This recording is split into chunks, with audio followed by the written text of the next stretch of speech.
Hey everybody, this is Stephanie and I got a juicer in my hand. This is I use this for my lemons. I squeeze my lemons in this. I had the one that you can kind of get in the supermarket for a while and the thing broke. Man, I can't believe it broke, but it broke. And I said, let me get something a little bit better than that.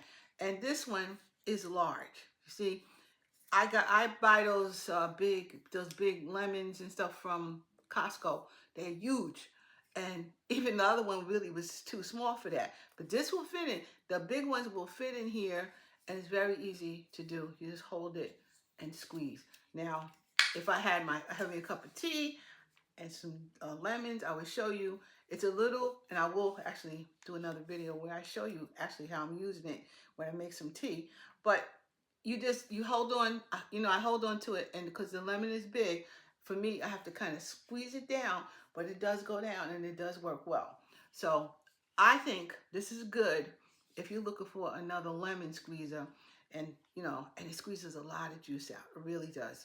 So that's what I wanted to show you today, another gadget that I got.